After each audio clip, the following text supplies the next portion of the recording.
Come on, there it goes.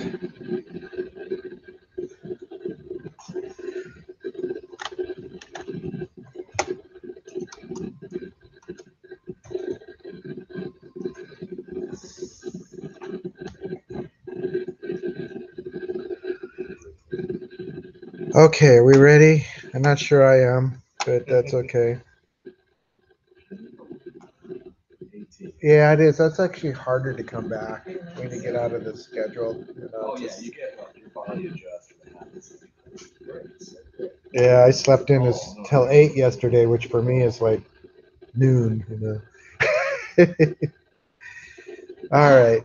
So what I want to do today are stored procedures, and as I said, these are a little bit different than what we've done. They're a little bit like the functions. In fact, one of the assignments, I'm going to assume you use the functions that we created, right? Because one of the part of the assignment is to enter a new employee. So you basically create a stored procedure to enter a new employee. Stored procedures are basically SQL code mini statements basically run together that are executed as a single thread. Does that make sense? Rather than as separate statements, separate transactions. It's a little bit more like programming, right? You can have the ifs and you can even have loops, although none of my examples had loops.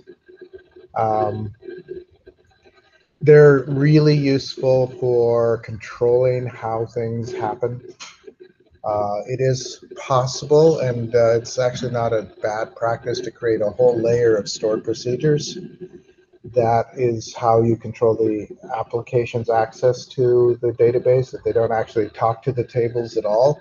They only talk to the stored procedures, so that you can control how things are inserted, you can control how things are updated, you can control the access. You can give them permissions on the stored procedures without giving them permissions on the underlying tables. We'll talk about that a bit when we get into the security part, the admin stuff. But again, stored procedures are a good way to protect your database. You can create a whole layer of things there. They're also a really good way to automate things that you have to do over and over again. You know, like when we did the insert, you have to insert into employee, you have to insert into employee position. It's worse with Community Assist, so we're going to do something like that with Community Assist, but we're going to have to insert into person address, and actually that's probably about all we have to do. You know, so we're going to do that first, make a new query. These can be kind of fun. The other thing you can do in these is program-like, is we're going to add things like try catches. And so we'll do some error trapping, and we'll do, it'll be kind of blocked out. We'll use the couple of functions that are pre-built for this one. If you look under programmability, there's a place for stored procedures. And if you want, there's a, where it says USP register. Some of you have done that in the 172 class. That is essentially the stored procedure we're going to write, so we're just going to give it a different name. There's also a login stored procedure and an add request stored procedure already built, which you're welcome to look at. And then the functions, when you do those, are down here, right? So we did cube, donation percent. The one that we will use for this is get seed and hash password, because when somebody is being entered, they need to create a new password. And this function hash password should be there. It's not one you guys wrote, it's one I wrote. Remember I showed you to you though? Think I showed it to you? Mm-hmm. Okay. One of the things that you should probably do, this is true for all programming, I'm just going to make a quick comment at the top, is, and you only need one asterisk, but I'm just going to kind of block it. is describe what you're going to do. This could be done on paper. Think about the logic of what you're going to do before you do it. Does that make sense? Most people I see in classes, programming classes and stuff too, they just leap into the code and get lost. Yeah, because you have to know the logic of what you're doing. Ideally, the only thing you should have to think about is not the process, but just the syntax, right? The syntax is what you want to fight with. You don't want to have to fight with the logic and the syntax at the same time. So in this logic, we're going to, this is procedure for adding a new person, right? And basically we need to get all the fields for parameters, right? All the fields that you would need for a new person.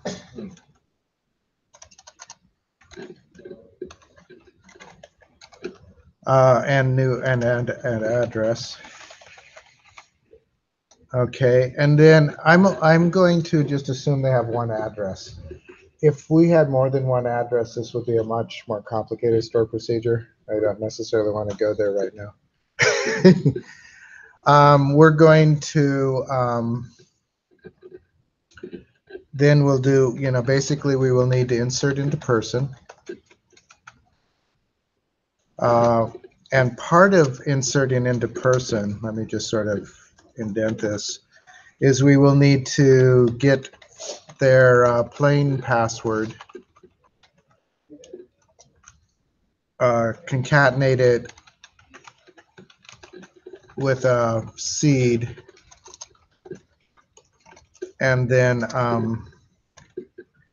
hash it. And we could do that directly in the thing, but we're going to use the hash password function.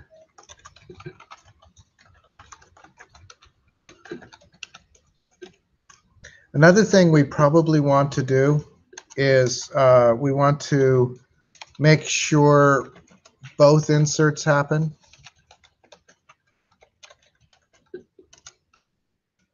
So this is part of, typically you want everything to happen or none of it, right? So you want both inserts to happen. If that fails, we want to roll it back.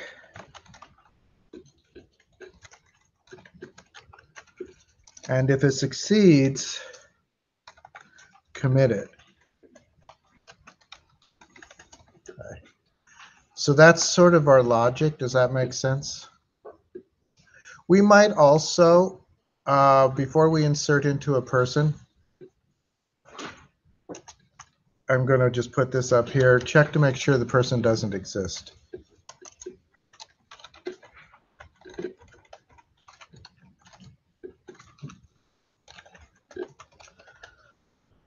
Right, so you don't insert a person twice.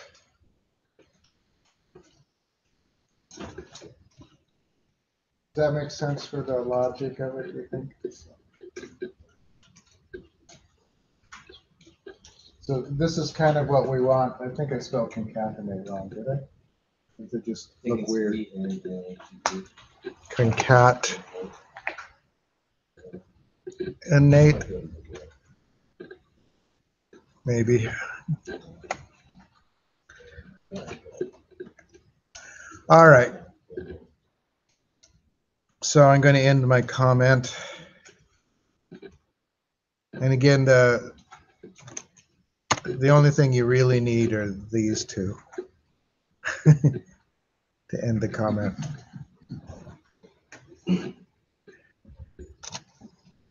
Okay, so let's build this. The other thing that I'm going to do, which is a bit of a problem if you have a production database, because I want to build it in pieces and test each piece, right? So I'm not going to try to build the whole thing out. I'm going to do the minimum first, and then I'm going to add features as we go through. Yeah. One example of another class is before I get to like the niceties, like float, double float, or spring, or expensive form, I just go, let's do easy float, energy, and then go back. Yeah, well, the parts I'm going to do, we're going to do the inserts first, right? We'll just do the two inserts. And then we'll add the logic to make sure that they both happen. And then we'll add the logic to check and see if the person exists. Does that make sense? The simplest thing I think is to do the two inserts, and then we'll just add it in pieces. The reason why I say this is a problem if you're on a production database, you'd want to do it on like a copy of the database, because we're going to put a bunch of garbage data into the database in the process. Which for us doesn't matter, but could matter quite a bit if it was actually. So the way you create a procedure is just like everything else we've done. Now you can do it as proc or procedure. Both work, right? Proc is just short for procedures. If I do, that also works. I usually do proc because why type more than you have to? I'll leave it since I typed it though. And I usually start these with USP, which is short for user stored procedure.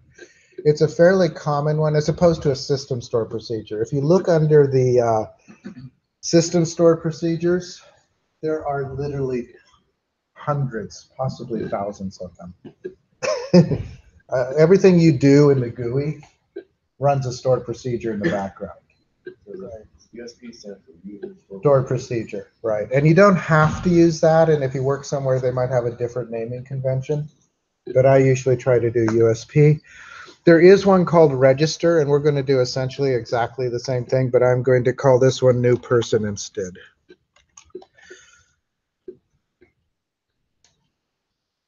Okay, so the next thing that we need to do is to provide all of the parameters that we need. And by parameters, I mean all the stuff that would come in from a form. So we've created USP new person.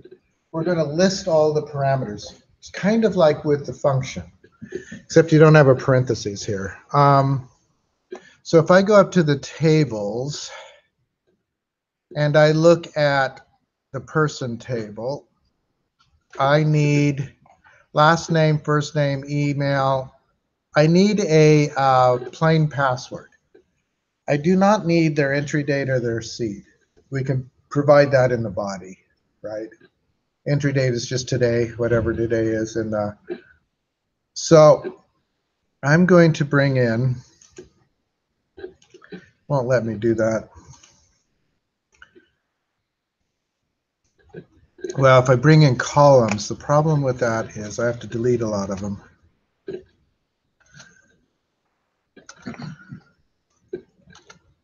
Okay, so those two I don't need, and I don't need person key.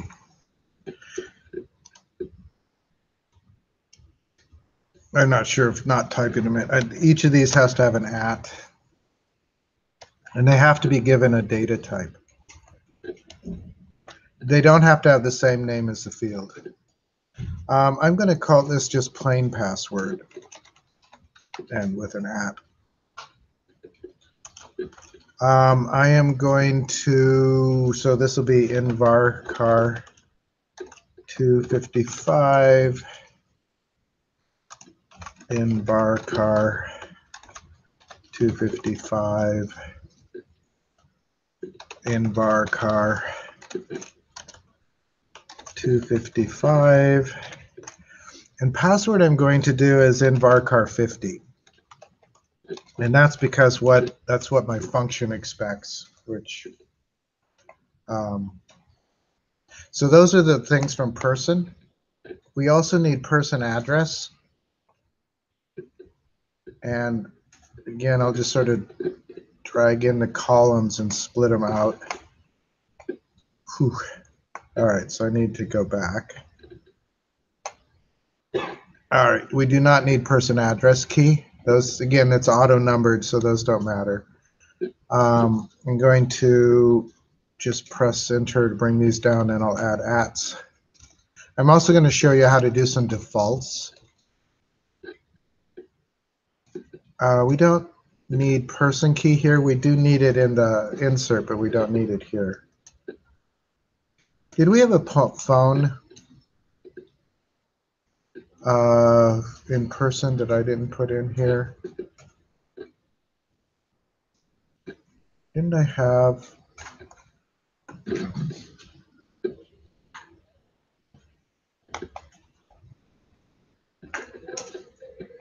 Does this have person contact as a table? Yes. So we'll need to enter into contact too, if we want a phone number. So let's see where in our logic. Oh, I didn't actually put all of my logic here. Insert into person address and insert into person contact.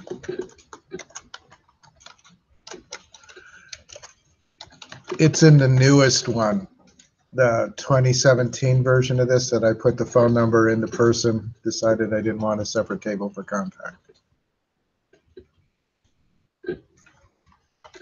Okay. So with each of these, I have to do an at. But if you go up on the comments, I didn't catch it. Why? If you go up a couple lines up. Sure. I will post this. I just added insert into person address, insert into person contact, which probably should be a single word. Although I'm not sure if it's person contact. I think it's just contact. Yeah, it's just contact.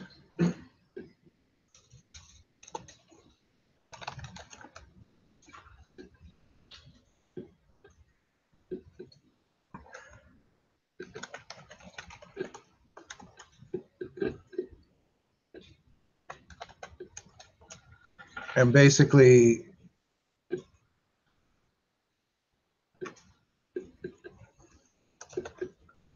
I'm just putting the invarchar 255 on these. For state, I might do invarchar 2. And invarchar 10. That's it. And it has to have an at.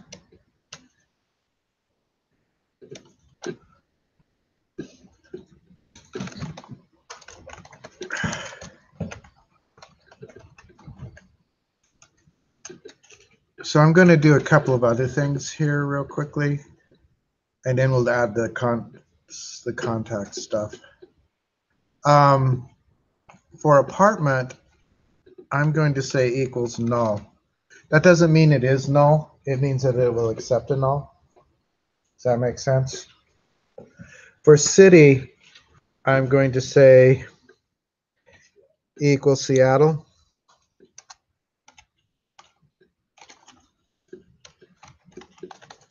And again, that should be a single quote up front.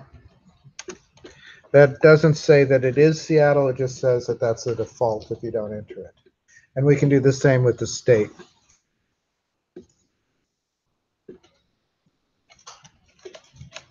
So what you're doing is you're providing a default value if it's not entered. If you don't do that, then every single field must be given a value. Does that make sense? Even if the underlying data table doesn't require it, it has to have a value unless you give it a default value there. All right. The other thing I'm going to do is, and these fields are actually not exactly in, I'm going to do add home phone. And let's look under contact real quickly.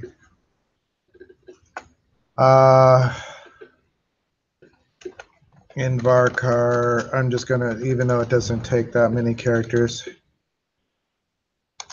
And I'm going to let that equal null. And I'm also going to do at work phone in varchar 255 equal null. So if they could give one or the other or neither. Does that make sense? Now, one of the ways to think about this when you're, yeah. Two questions for phone numbers. Obviously, storing as an integer would save you a lot of trouble. It won't, though. Okay, well. A couple of things if you store it as an integer. One, you'd have to store it as a big int. All right, because if the phone number goes beyond 2 billion, I don't know what it is. If you have an area code that's like a 5, it'll say that it's too big for an int. It might be more efficient in another language. Right, and you're never going to add, subtract, multiply, or divide a phone number, so it's probably better to say that it's stored as characters. You might not want to give it a 255. If you had to sanitize it later on and pass it on to a phone system, that's that. So, yeah, no, I don't think a phone system would take it as an int either, would it? I don't know. Aren't there places with area codes? Well, I know that there are zip codes that start with 0, right? So if you do it as a numeric type, you can't have any leading zeros. You would have to, though, right? So one of the things you could do is you could lay a format or something on this if it were, depending on your dialer, right? Whatever the dialer wants it to be. I don't know if any phone area codes that start with 0. Are there any? I think they're all numeric. So you could probably get away with big int if you really need it as an integer. No, just asking if you want to do that. So you'd rather sanitize it with message to dialer. I probably would, although if it depends on how your dialer works. I mean, that's a decision you could make. Generally, I don't make phone numbers, zip codes, anything that I'm not going to add, subtract, multiply, or divide. I tend not to make into a number. And then again, if you wanted to format it in the thing with parentheses and things, it would not be an integer at that point either. If you do it as an integer and you put dashes in it, it tries to subtract. It tries to treat it as an equation. So I'm doing an as, right? And basically, this is where it begins. The other thing I want to say about all these fields is that this is basically, if you think about a form, like a web form or something, these would be all your text boxes in a web form, right? And then you would press the button on the web form and you'd submit it, and it would get mapped to all these things in the stored procedure. Those in the 172, we did this, right? With the stored procedure USP register for the thing. I mean, basically, we just passed the fields to the stored procedure and it wrote them. So I'm going to do a couple of maintenance things up front. So one of the things I'm going to do is I'm going to declare at, so should we call it hashed? And it's var binary 500. That's just what the password is. I'm going to declare, we'll just call it a seed, at seed, which is an integer. All right, so I will get the seed, set at seed equals, my thing was, I'm trying to remember my function name. I think it's just get seed. Okay, so dbo dot fx get seed. Why is it not like that? It's there. Should like it.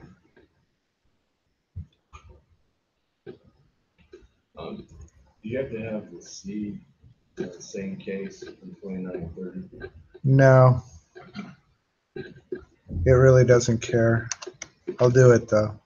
I think it's just not recognizing my function for whatever reason, but it should be fine. And then I'm going to set at hashed equals dbo dot. I wonder if I need to say, instead of set, if I have to say select. Mine worked all right. Did you use community assist? You know what? That's a really good question. Yeah. And cheating there. Okay, so set is fine.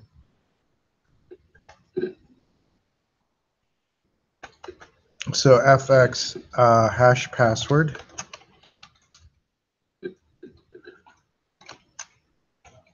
And hash password, if you look at this, it just says an insufficient number of arguments. The parameters are the seed,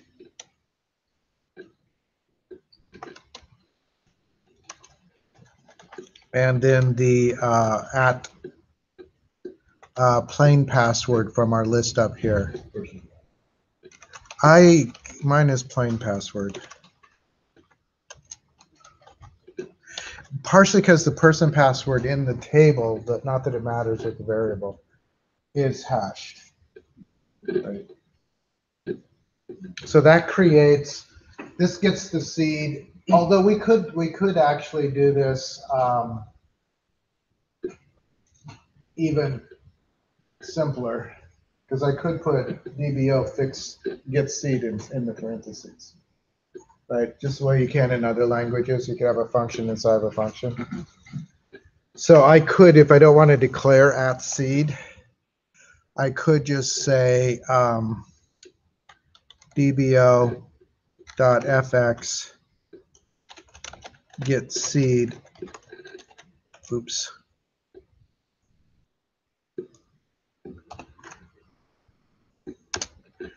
And it would be perfectly happy with that.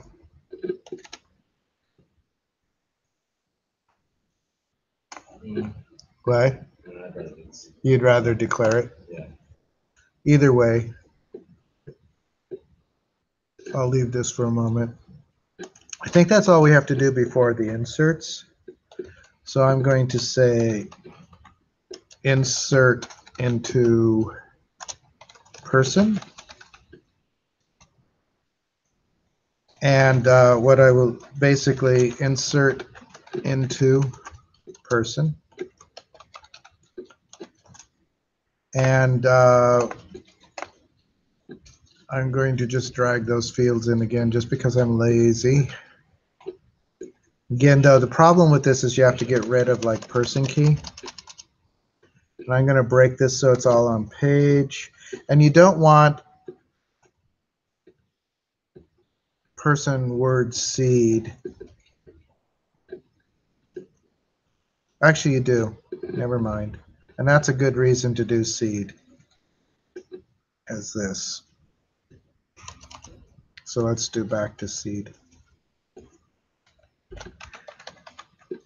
Not pound seed. Okay, that. So we do need that there. At person word at passwords at person password seed. Because we do want that, because in order to validate a login, you have to reconcatenate, and you need to know the seed. Okay, so values. Okay, person last name is just at person last name, at person first name.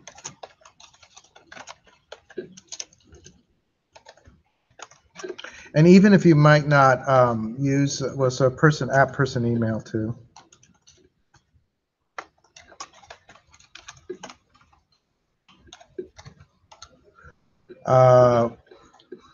So at hashed, actually for the password, break that down. Get date for the person entry date, and at seed for the person's pass seed. Does that make sense? So we're just doing a regular insert, except what we're inserting are not actual values. We're inserting the variables from the parameters. Again, think about it from a web form perspective. You're filling out the form and you're passing the values to this password, which gets mapped to the parameters. They get set down here to be inserted, right? Now I'm going to also do, so I'm going to get the new person key, and I'm going to declare, and you could do, I don't know what your logic, it might be good to declare everything at the top. They do have scope, so if you want to, if you declare them at the top, they'll be available for every, once we start breaking it up into blocks, they'll be available in all the blocks, but you don't have to declare them at the top. So I am going to set at person key equals ident current. You guys remember that? Person.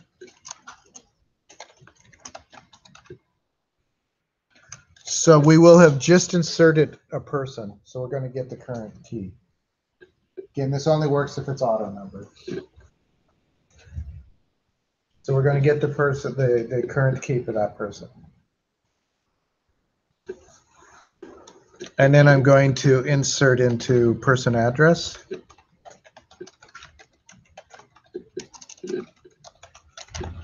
And it doesn't hurt to comment things. That's why I'm trying to do it here. So I'm going to say insert into person address. And again, I'll just drag those columns over. Oops, not that. And I'll break this up a little bit. So we do not need the person address key.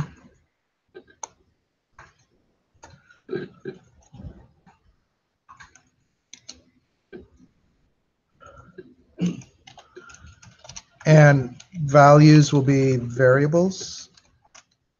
Now, even if you leave this empty, you have to have it here. Does that make sense? You have to have the variable. The variable could actually contain a null, but it has to be there. Person address apartment. Person address at person address street.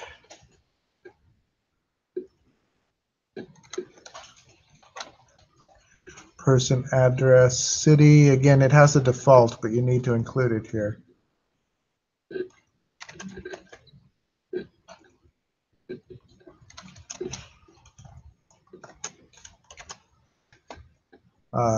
Street, city, state.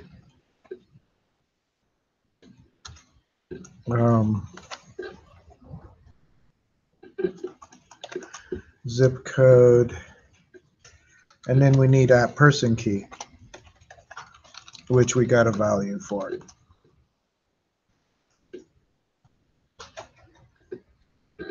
Does that make sense? So we've got insert into person address. And then I'm going to add a little thing here. Notice that I did work and home. They would both go into contact. I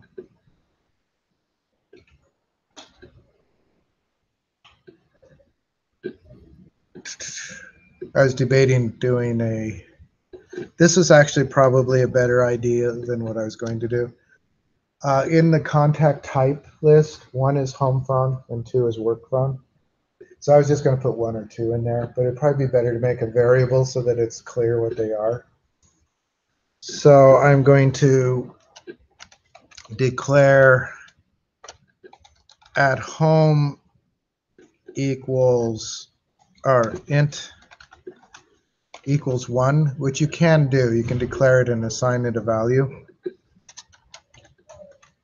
Declare at work int equals 2. Those are the types. And it'll make it clearer what that is.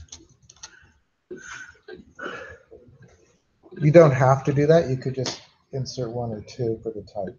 But this way it'll be in the document when you're reading it. It'll have some idea what they are, rather than what they call magic numbers.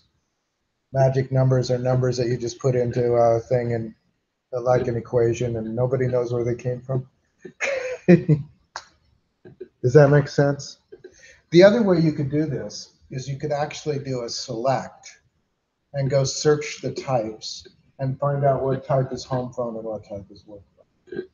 I happen to know that they're 1 and 2, but you could do a select and assign them that way. Would you rather see that one or not? No? Okay. So I'm going to add a little complexity right here. I'm going to say if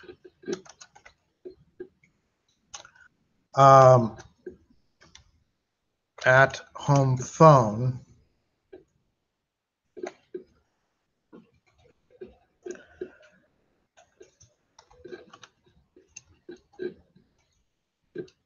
is not null,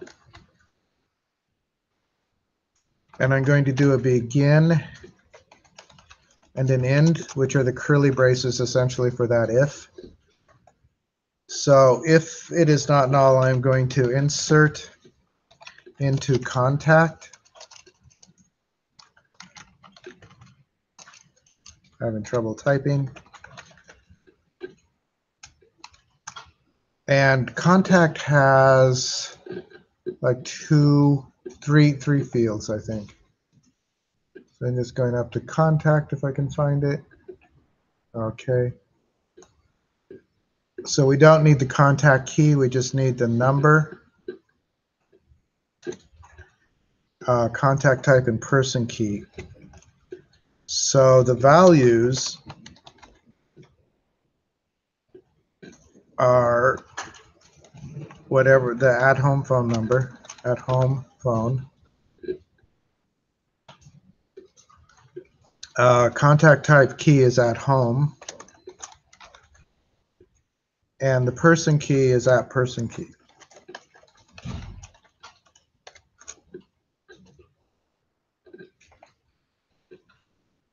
And then I'm going to do another if, which is exactly the same. So if you want, you can do copy and paste. Don't have to. But I'm going to say if work phone. And the only difference is this will be work phone, and this will be at work. And I'm going to let this be our first iteration of the stored procedure. We'll try it. And then if it works, we will add a few things to it. Does this make sense? You could walk it through from the top. We've got create a procedure. These are the parameters that have to come in from the outside. Typically, they would come in through a web form or a Windows form. So, and then what we do is I declared some things to handle the hash, right, and the seed and the person key. So those are just variables for that. We get the hashed password using the password that they entered. We insert into person. We get the person key. We insert into person address. I declared these, which I could declare at the top again if I want all my declarations at the top. And then we just test if the home phone is not null, we do an insert. There's no reason to insert a null, right? Because this is only to record actual phone numbers. So in the contact table, if it's not null, we'll do it. And the same with this if it's not null. All right. So I'm going to run this from the top down. If we're lucky, it'll say command completed successfully. All right. That isn't actually a guarantee that anything's going to work. It just says that there's no syntax errors. Did you have an error? Or?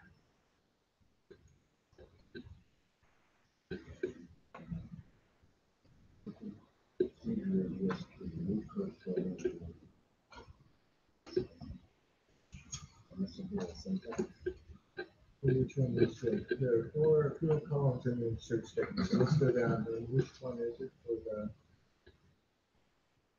Values. right? So one of them has. Let's go look at your instance. So one of them has. So we have 1, 2, 1, 2, 3, 4, 5. 1, 2. You don't have the date up here.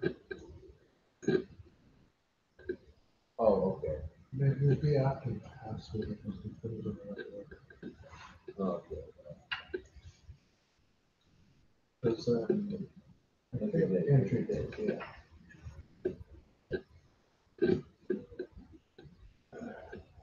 Second time for sure. That's all it is. Man, completed successfully. Okay. Question. Everybody okay with that? Oh, you got an error too.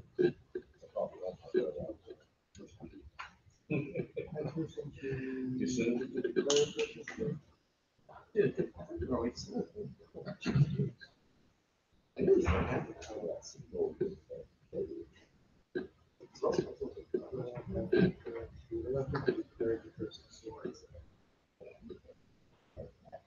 Yeah.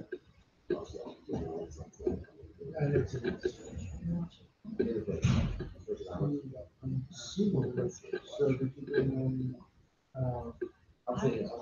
you have person password? You can change that to person.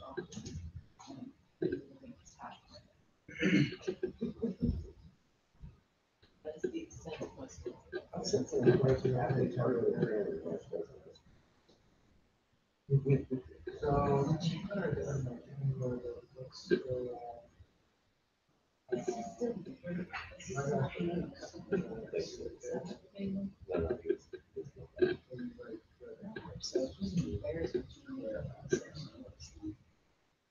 The only difference between the trunk is these piles.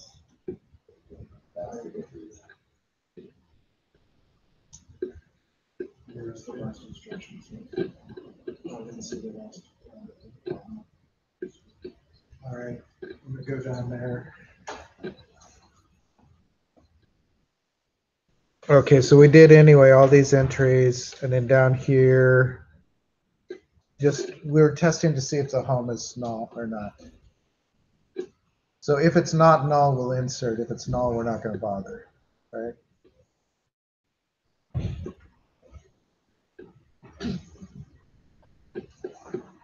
I'm going to run this in a moment. As I said, we're going to have a bunch of crappy data from this as we test it. Are we almost ready?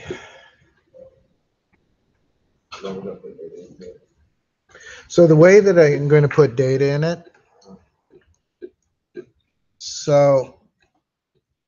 and I'll do a go, and I'll come down a little bit, and I'm going to say exec, which is execute. You can also write the word execute if you want. And I'm going to say USP, and we'll do new person. Okay. And then we need to give it its parameters. And if we go down to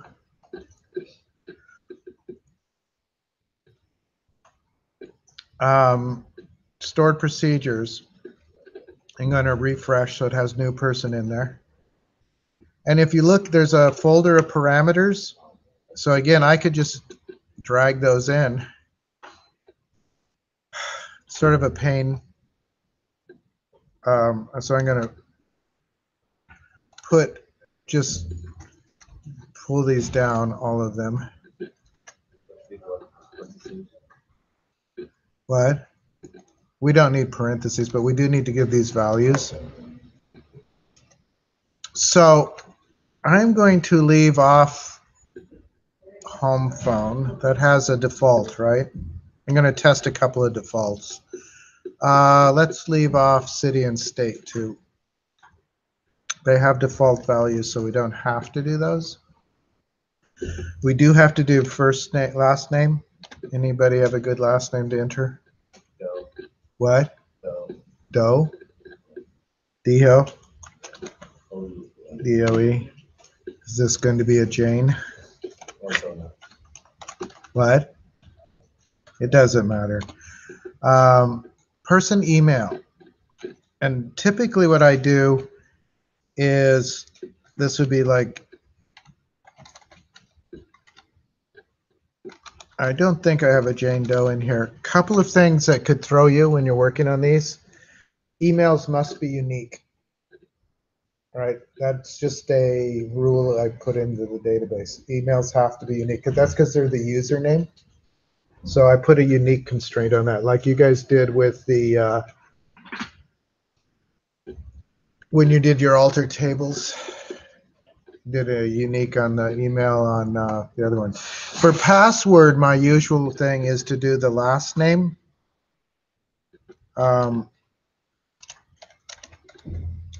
With the caps of the last name, and then pass. That's how I do the passes, just so I remember them. Apartment I'm going to leave out because that is actually nullable. Also, the street I have to do.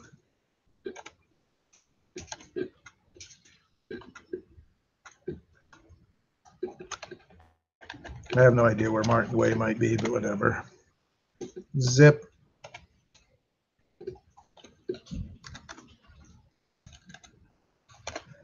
And we're going to do a work phone.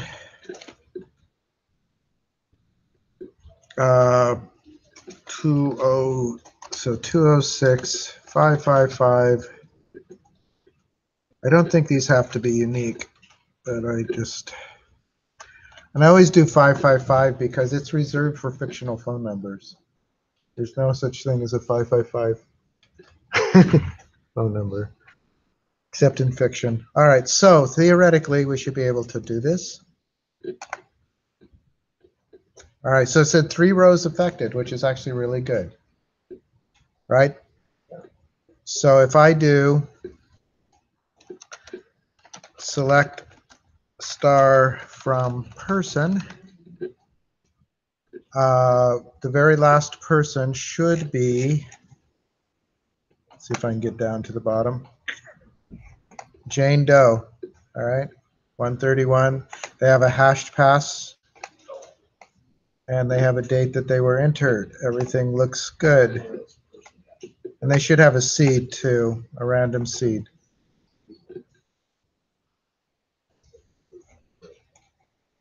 So this is person 131 on mine. Your number might vary. So if I do person address and go to the bottom, we have 136 is the address. The person key is 131 though. 9800 Washington, Seattle. So it did the defaults. 11 Martin Way. It gave us the null for person apartment. All that worked. It worked for you guys? So I'm going to do select from contact.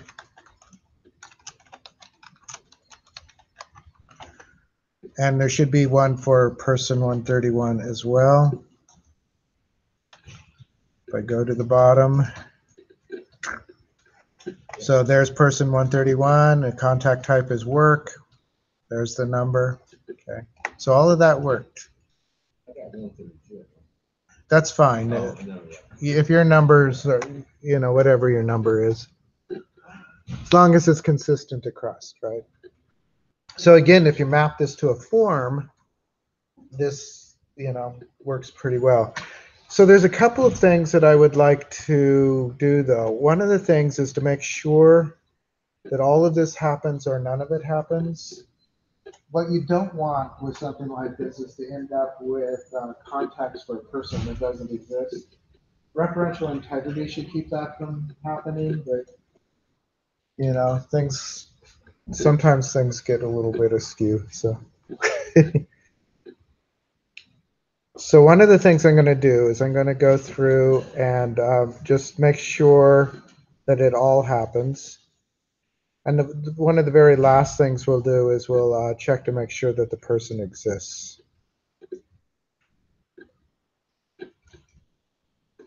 So this is more like programming. It's a little bit harder than. I'm going to alter my procedure now. Although maybe, would you guys rather I didn't alter it, that I just had all the versions? All right, so let me do the create. What I'm going to do is copy it all. Keep it warm.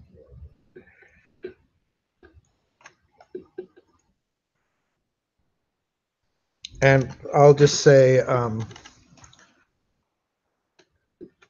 second version adding tran and try catch.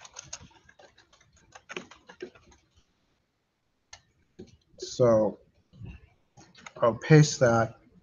And then what we'll do is we'll go up to the top and do alter.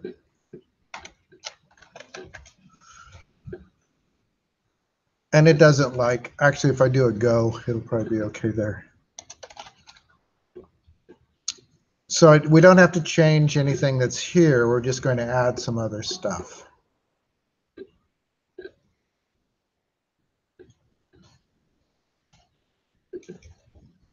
So I'm trying to decide where to begin it.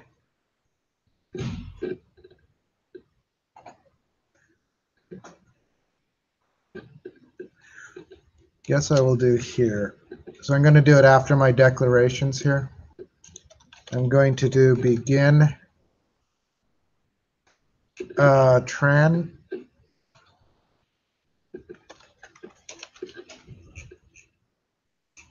Okay, so we're beginning a transaction. Remember we did that before? I'm going to do begin try. Do you guys know try catches? Does Python have try catches? Yeah, I'm trying to remember. So try catches are basically for error trapping. Couple of things about this. Things can still go awry because the try catch is only going to catch actual errors. Things that SQL Server recognizes as an error. If you want something that you're doing to be classified as an error, you can create errors, right? You can declare something and define it as an error.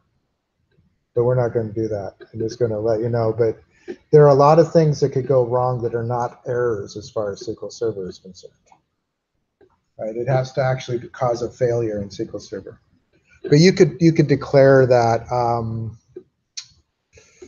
I don't know, if the phone numbers, there are things you could declare as an error, but that are not. I'm just trying to think of one. So when I do begin tran and begin try, all right, I do the tran on the outside because we have to be able to close it outside of the try. Does that make sense? So you do the transaction first and then the try. Way down at the end of our things here, I'm going to do commit tran. So if everything goes well, we want to commit our transaction.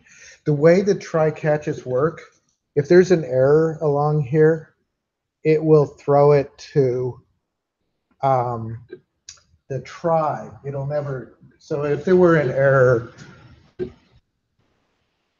like here, for some reason, it would never go to here. It would go down to the try, which is going to come next. If there were an error in the insert person, it would not bother trying to do the other inserts. It would just go to the catch. Does that make sense? Whenever an error is encountered, it aborts the rest of it and goes down to the catch.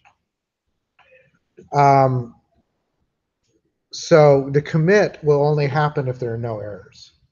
That's the gist, right? So it won't get to the bottom of this unless there are no errors. So I am going to end try. And I'm going to begin catch. I'm going to say rollback tran. And then I'm going to end the catch. All right, so this ends the tran one way. This ends it the other way. If there's an error, we're going to roll it back. We're going to undo anything we've done.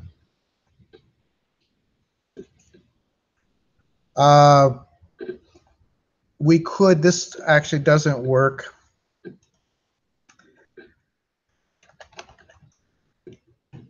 Let's see. Is it error? That doesn't work. I'm trying to remember the name of the function to print out the error message.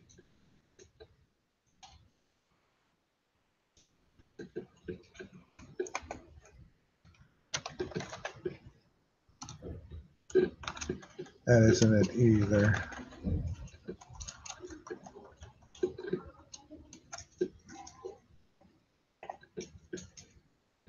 Does anybody remember? No, just off the top. I could print out error number. There's What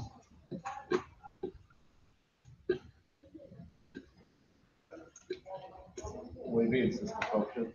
yeah, it's a function.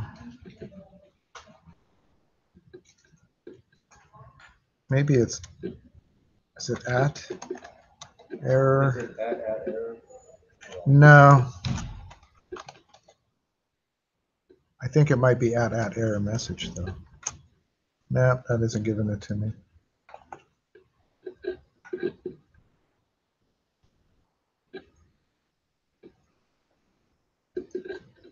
I'm going to look real quickly.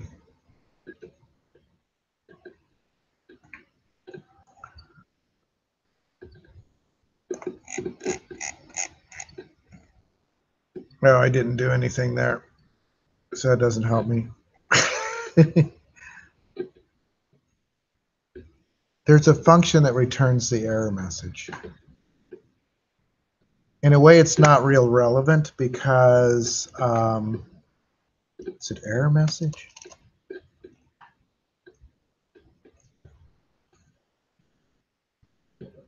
We could look under functions.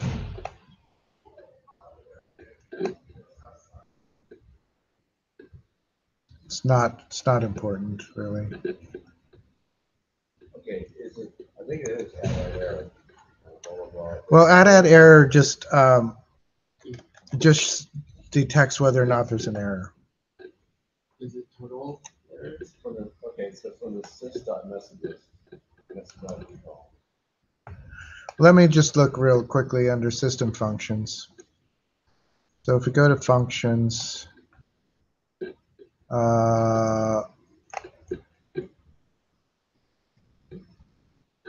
system functions,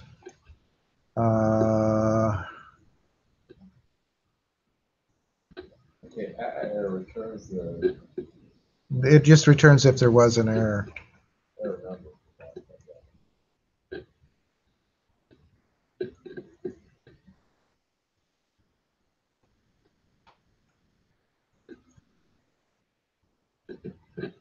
At error, but there's one that returns the message, the error message. I've done it before. It's on the blog, I'm sure. It doesn't matter a whole lot, but it wouldn't be security.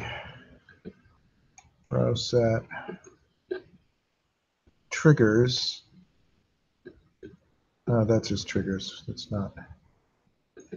Okay, so I don't see it right off. Oh, is it at error hyphen message? That could be. Did that work? Hold on. Yep. Oh, it did error, and then so the message was blue, but the error. Oh, at. I don't know if that's correct.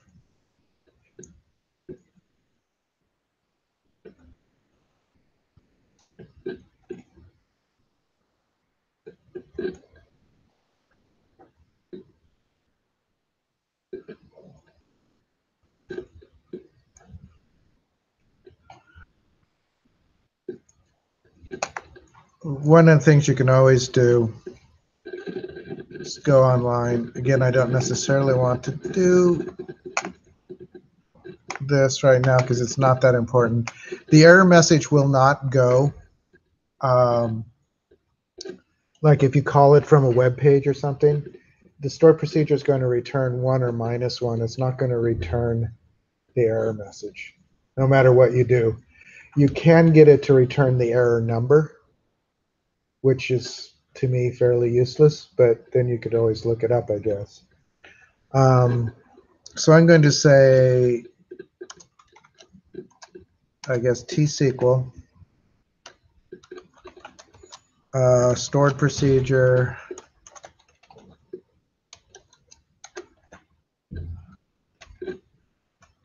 return our print error message.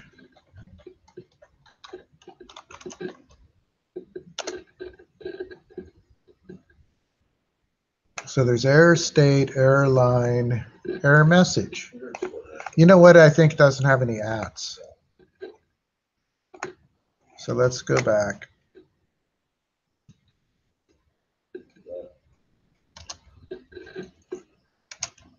There we go. You need the open close parentheses. I do. Yeah, it's a function, I think. Actually, do you? It seems happy with that. Well, no, but you need to, don't you want to put a specific message? No. I want to return the actual error message. Okay, then just, no parentheses. The code on the website, I don't think had the. It had the parentheses. But it's looks like a. Parentheses was on your blog. It was. Okay. All right. Let's try it with the parentheses. So this is altering the procedure and the things that we added. So let me actually comment this. And then before I do it, begin the transaction.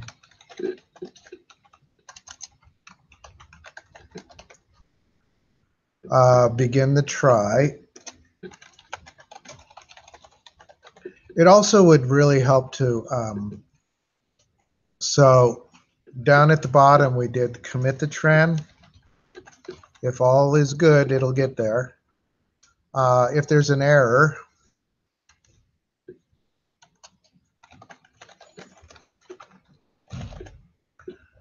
and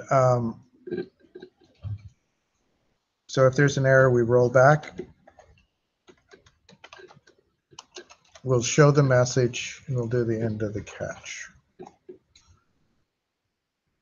And this is the end of the try. So actually, put that comment here. I'm going to try to go up to the top of this version.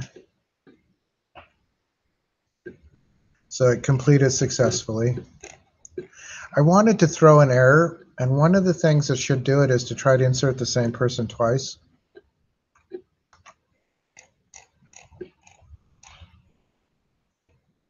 So I copied that, and if I do this, I should get an error. And the reason I should get an error is that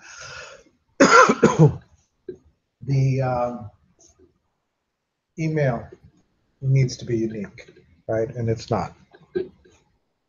So if I run this, so I get 0 rows affected, so it didn't insert anything. And it tells me that the unique key constraint cannot insert a duplicate key in the object.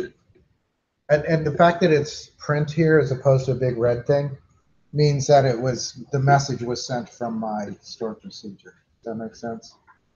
This is the error message. We would have got it as a red message if it was not tracked. It would be more significant if the error came about in one of the later ones, because then it would roll back the ones up above. I'm trying to do the same thing again. Where do you start at? You have to exec. What? No, just trying to redo the procedure itself. So you have to go all the way to the top, right? So I went from int catch all the way up to alter procedure. Oh, alter. Yeah. Yeah, you can only create it once.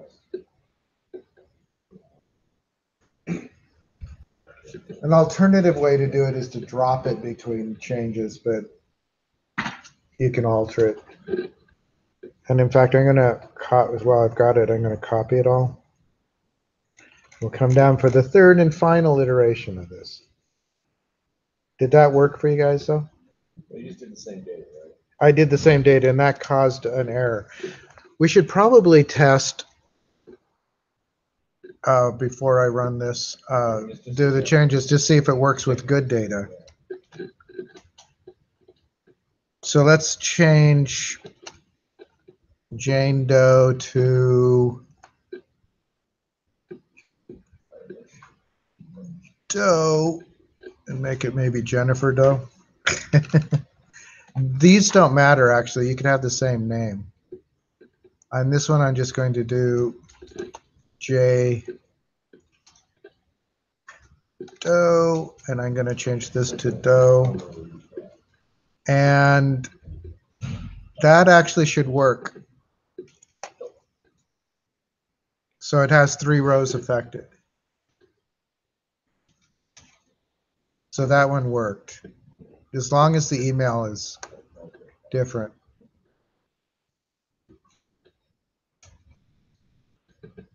And we could go check if you want, but I'm going to trust that it's there.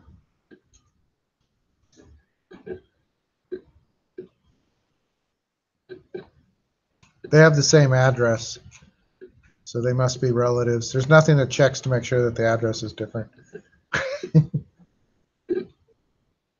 Which you could do. I mean, that's something where you could create your own error if you wanted to make sure that things were unique at some point. All right. So I'm going to do one last little bit here, which is to check to see if the person already exists. Now, the email is one quick check, right? But if you don't want it to throw an error, we could do, a check first.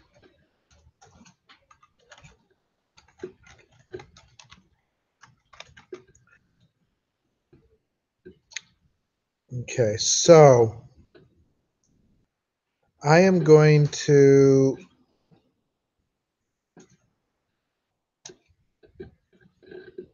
trying to think of how I want to set this up.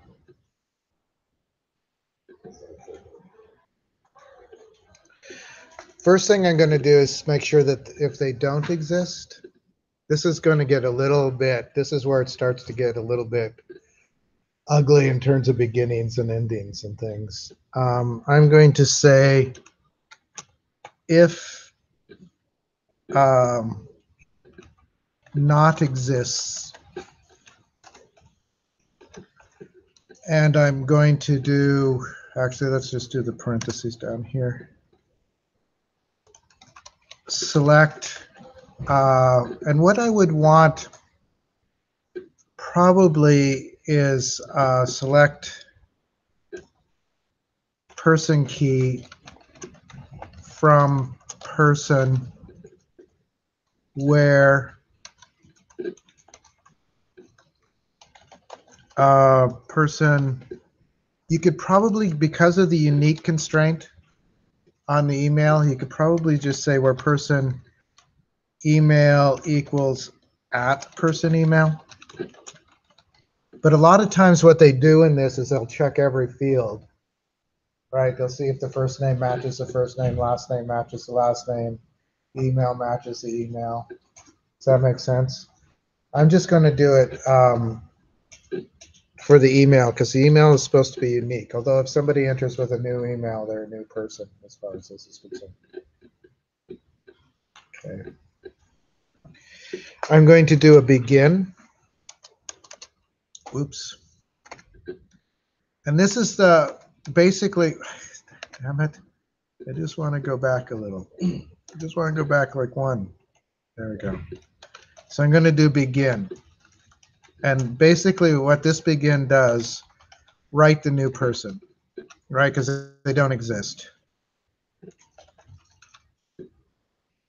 So we have a begin. And then inside of this, we have the begin, tran, begin, try. We go all the way to the end of the catch. And then we go end for that if. So end of if. And then we don't have to do anything if they do exist, but just to see begin. So we do else, and then we do begin end. And this one I'm just going to print.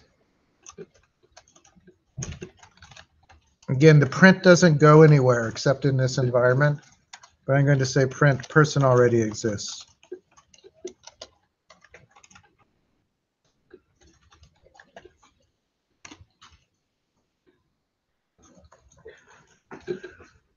So this end is for that if at the very top, right? Because if they don't exist, we're going to do all these things.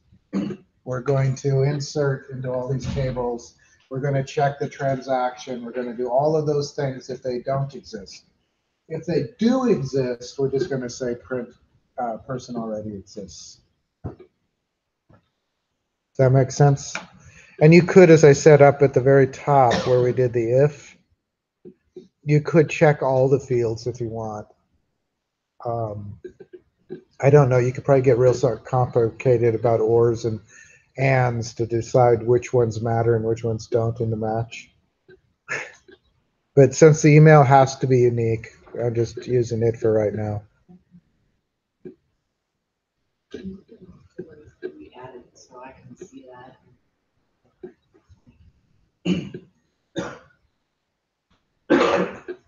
So I'm going to say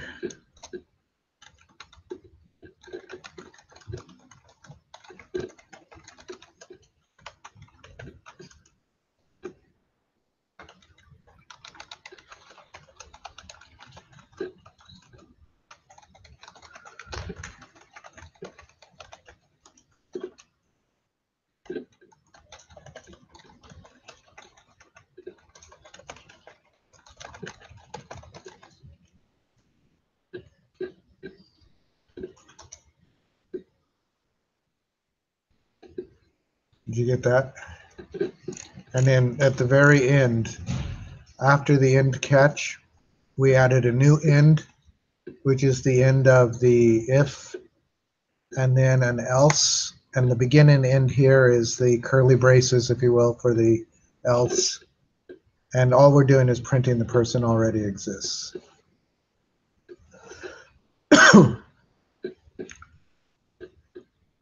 So one of the things, first I have to actually run the alter procedure all the way down to the end there. Okay. There's all sorts of room for typos in here too. I'm going to copy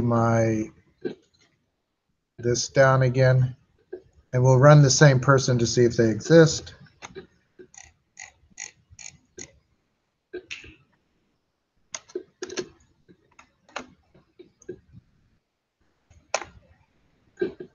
And see how it's really tiny, but it says person already exists.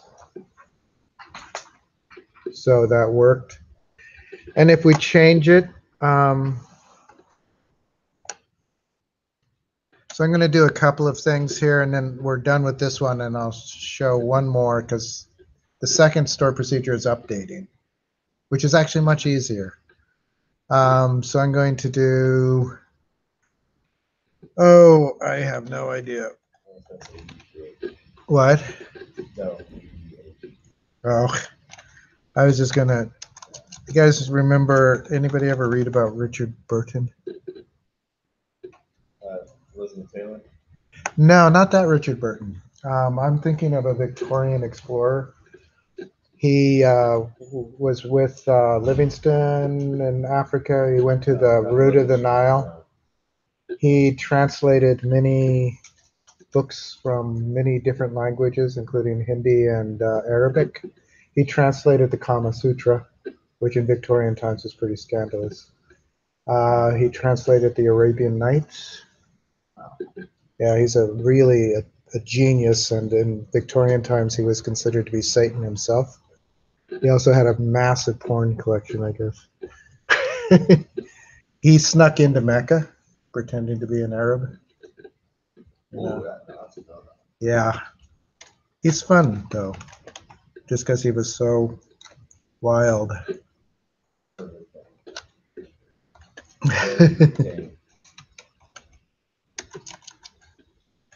But in Victorian times, he did have a reputation as literally Lucifer.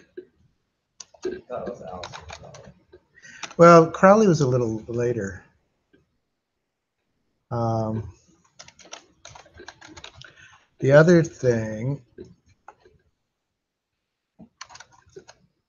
since he went there,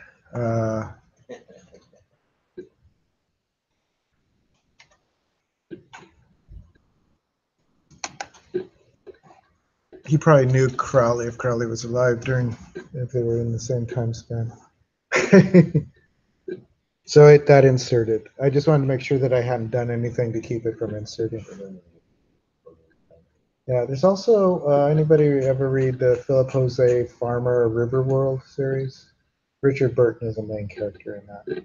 They get people when they die are suddenly resurrected in this river world. So Richard Burton and Samuel Clemens are brought together. It's actually a fun book. Actually, it's like 6 books. But all right. So that all worked. Any questions on?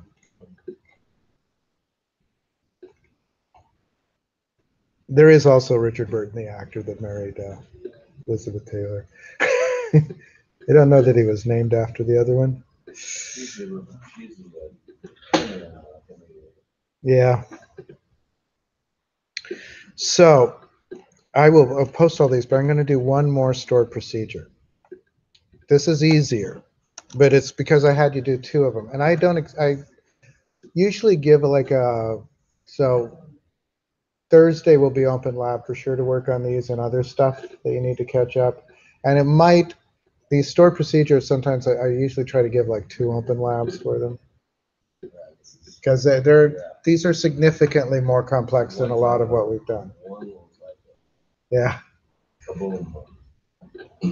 They're kind of fun though. Now I realize I have a warped sense of fun, but all right. So I'm going to do another stored procedure. So what we're going to do is we're going to let somebody update their information as a person and address. I may ignore the phone. Well, we could do the phones. I don't know. So we're going to say to update.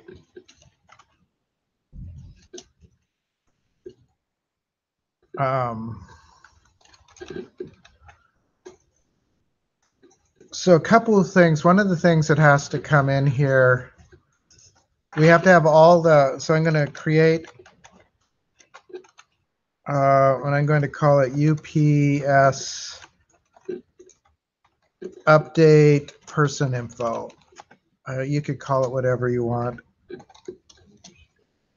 We need essentially the same right, the same bring gun, same parameters. So I'm just going to copy the parameters down. Just making sure I got them all. We need one other. We need, and I'll put it right at the top. We need @person key. Is it USP? Not It is. It should be USP. Sorry. Thinking of the Postal Service there, I guess. So we need @person key int. Now, the person doesn't have to know their person key. Typically, what happens if you're going to let somebody update their information is that they've had to log in. And their key could be stored in a cookie or a session variable, if it's online, or just a variable if it's in a Windows form, so that it can be inserted from the stored, from the cookie or whatever. They don't have to know their person key, but the person key needs to be there because you want to make sure that they're updating only their own information.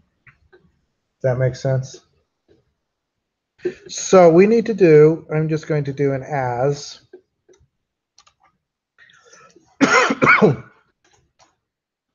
And these don't necessarily, I'm going to get rid of my defaults here. Typically with an update, the way that these would come up, if you guys, when you do like a form again, the first thing that it would do is it would load all this stuff into a form. So it would go and find all this information for you. So you need to get rid of all of them. So you need to- Yeah, I should probably get rid of the apartment null too. These could be null still, but what's going to happen is that it's going to populate a form with your information, and then you just change the information you want to change, right, and resubmit it. So basically, it still knows that it's null. Yeah, right. Beginning procedure. Right? So basically, the way when you would call this stored procedure from a web page, probably before you call this self procedure, you would do a query based on the person key, and you would pull all this information, populate the text boxes. They would go through and edit whatever they want to edit, and then submit it. Does that make sense? The stored procedure seems a little bit weirder because we're going to have to just type in the information, but typically that's what would happen. And then what I'm going to do is I would just update person.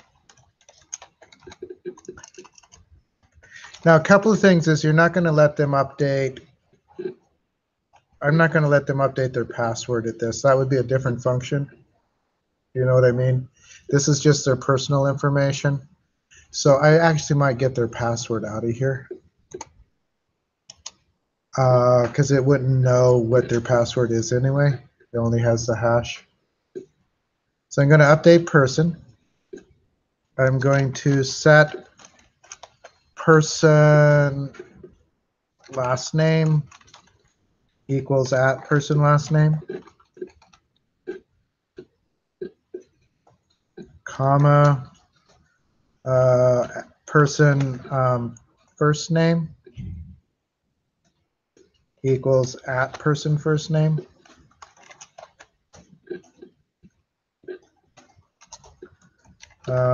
Person email equals @person email.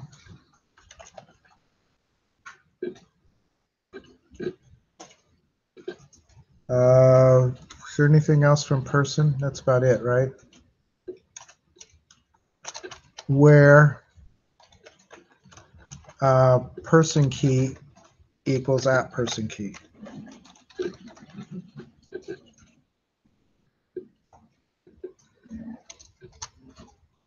And then I'm going to update person address.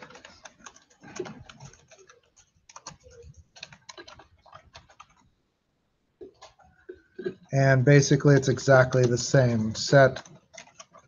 Now, if they don't make any changes, it's just going to write whatever's in the text box back in, right? But you don't know what changes they're going to make, and it's a real pain in the butt and not worth doing to go through and try to check every text box to see if there's been a change. Right? You could do that in the code. You could check every text box to make sure it's been a thing. But this way, it just, if they don't change the text box, it just writes what's there back. Right? Everything is updated, but it just writes what's there back into the thing. So I'm going to set person address street equals, actually it should be set without the at, and then the at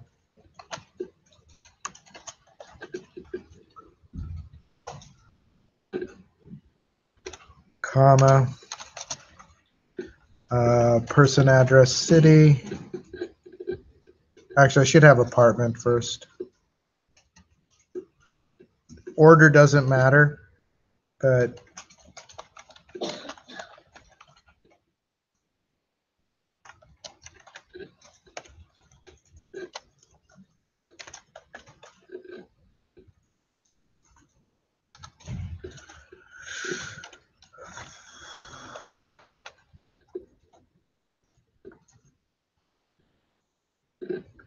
I'm not sure if we should do the phone number separate.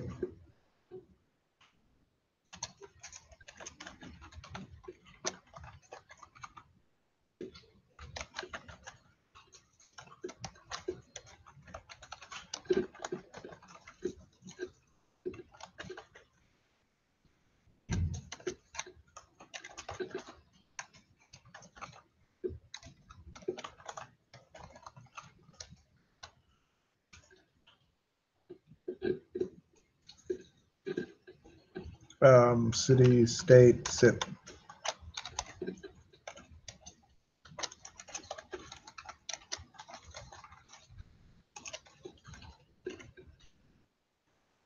And that's all of those, right? Where person key equals at person key.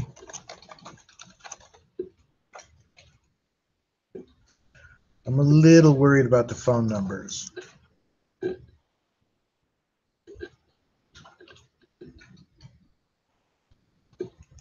Forgot it. That one needs a comment there, I think, too. I'm not sure they'll be, because the phone numbers may or may not be there at all. I guess we could do the if, again, if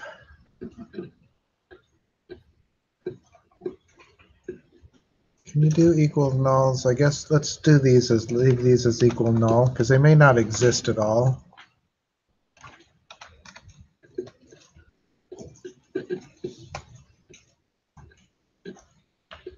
So if home,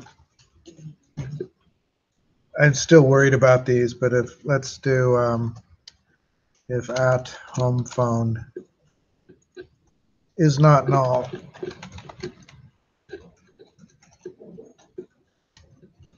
update, so we'll do begin, end,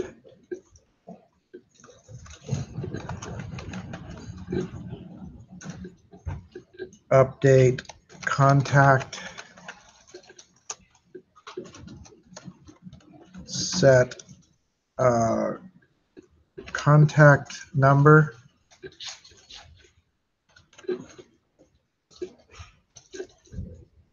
so contact number equals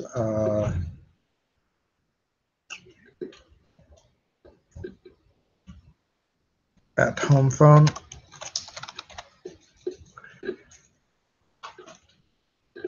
And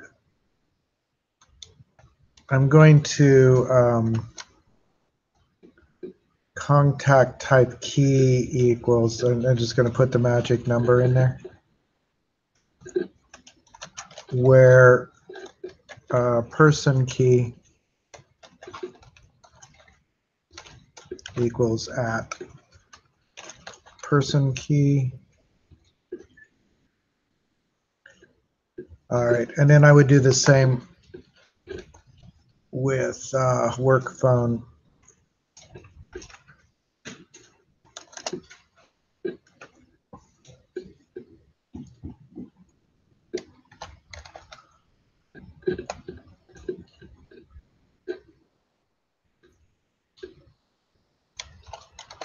and this would be 2. I'm not sure about the phones. Yeah. Yeah, so maybe I'm just understanding how the code is running, but if you already had one of each, how would you know which one to update? Because I know that you're telling it which one it is, in the contact type when you're updating it, but I don't know. So I think you would have to, in the text box, have two fields. So in your database, you've got an entry that gives you the person's Right, and the contact type key is in the database too. So basically, you could, if you had 2 text boxes on your update form, one that was home phone, and it would basically, if the contact type key is 1, then it would populate the home phone text box, and if the type is 2, it would populate the work phone type. right, but I mean, like when you're writing this code right here, if you have two, like some medium that's not a full database, but you could have 2-person keys. You shouldn't have 2-person keys. You're only allowing 1 person to update. You're only allowing one phone number in the database. No, they can have more than 1 phone number, but they're all. This is just to update existing phone numbers. Does that make sense? Just trying to see like how, if all you're doing is passing a, if all you're doing is matching a person key, how does it know to match the contact that you're doing work on? Well, so we could basically there would have to be a second part that's not part of the stored procedure that would, when it loaded the form, would distinguish between the home and the work. Does that make sense? And this is all for one person looking at their information online or wherever and making whatever changes, like maybe their email changed or their phone number changed, right? Or their address changed. I suppose even their name could change if they got married or did a legal change or something. As I said, I'm not 100% sure about the phone. I'm a little leery of it, but I think it'll work. Now, you could put all of this in a try-catch, right, if you want to.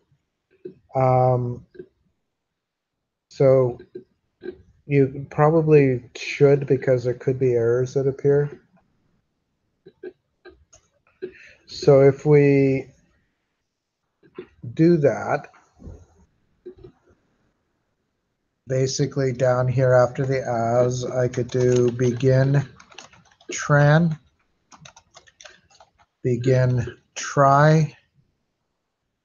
After all the updates, I will do commit tran, and then I will do end try, begin catch, end catch, and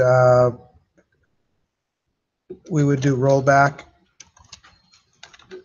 tran. And if we want, again, this only works in this environment, but we could print error message.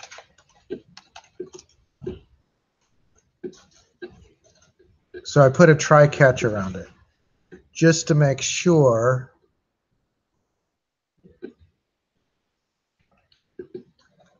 now there's other things that could happen.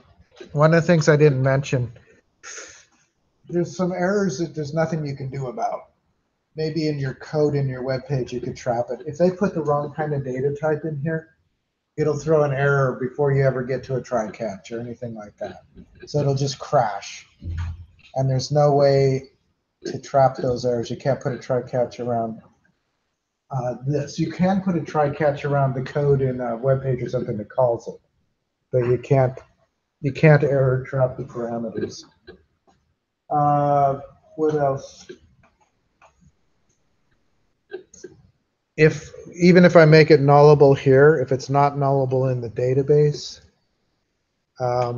it would be a problem, right? I don't know that I need to. I think it'll just pull up null. I don't know that I need to leave it as equal null. Let's try this. We'll just try it once. Actually, so I took the nulls out, but let's put it back first. Well, I don't know. Let's put it back for apartment anyway.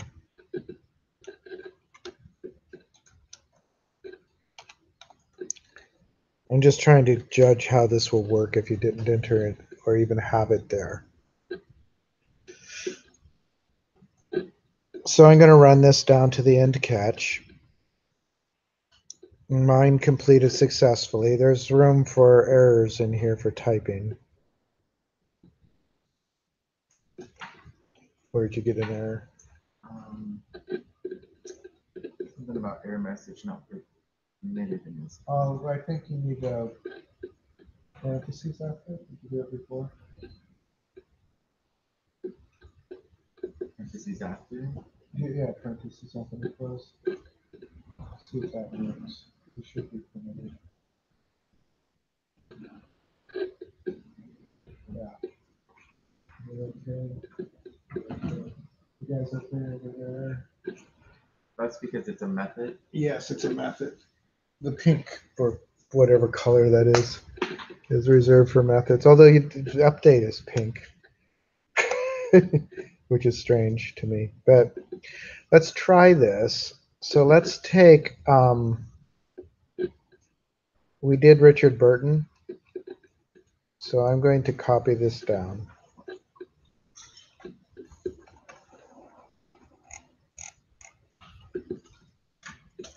Now I'm going to change this a little bit. One is it's going to be USP, what was the name of it? Update person info. Yeah, update person info, which it actually sees. I'm going to put a go here too because it gets unhappy. We're not going to do plain password because that doesn't matter. I will put in the city and the state because I think it's going to require those because I didn't null those out or give them defaults here. Person,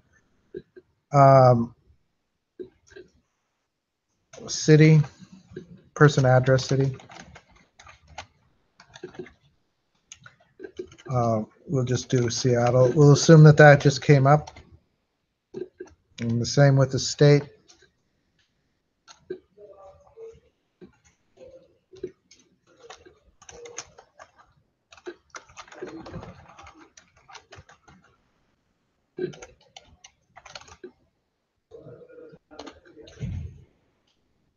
Okay, we've got work phone. So what is it that it's not liking? App person key, yes. Which again we could do. I'm not sure, so let's do a quick. I'm going to do select star from person where person last name equals, actually let's just do or person email. Just to, so we should only see this person. Control C, Control V. I'm going to run that. Okay, it's 134 on mine. What do we want to change about this person? What? Still can't hear. The name? We can move him. Oh, yes, we could move him. To where? Broadway. Broadway.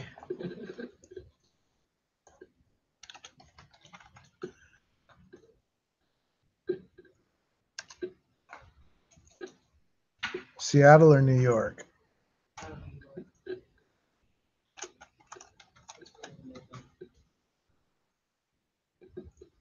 So I have no idea what the area codes are for New York, the zip codes.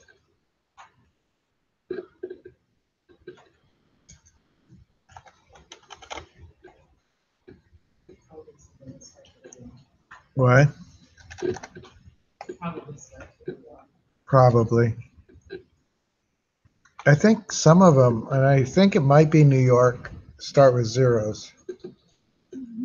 But I'm going to update these. So notice, so we've changed the address, which is actually in-person address, right? Just real quickly to make sure that select star from person address, and I'm going to say where person key equals 134, and we run those two together, we should see, you know, there's Mecca Way, etc. So we've changed the address. I did change the phone number too. So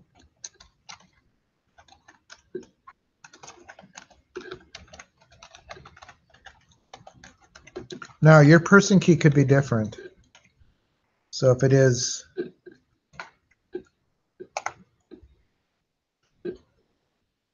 so there's that. It was 333. I did it to 666 in theme, I guess. So let's do, see if it changes things. So I'm going to do the update. It says 3 rows affected, which is what it should be. So I'm going to run the first one. We didn't actually change anything there, right? So, but on the address, we did make some changes. So it's now Broadway, New York, New York. And the contact should be, yeah, the phone number has changed. So it worked.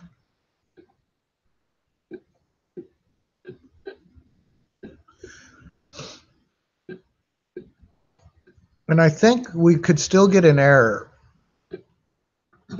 So let's say we were doing this and we wanted to change it. I'm going to just select star from person.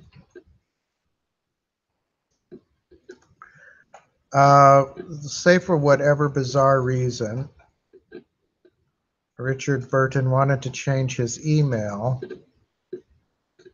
to an existing email that wasn't his own. That should throw an error.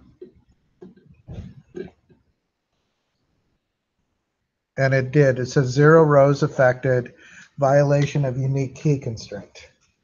And again, because it's not in red and comes under a message, you can tell they came through my try catch and not as just a general error. Because you can't have 2 emails the same. And Richard Burton was trying to change his email to something that already exists. He can change his own email, but he can't change it to something that matches somebody else's email. So it's actually slightly easier, your versions in the Metro Alt, right? Because there's only 2 tables to deal with for the employee, basically employee and then employee position. And then the update, basically allowing the employee to update their information. They're pretty close to these, right? But a little bit simpler.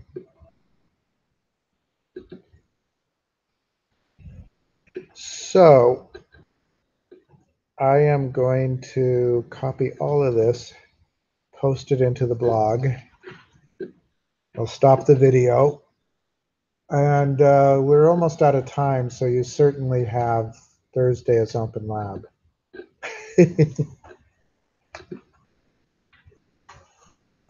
So actually, let me.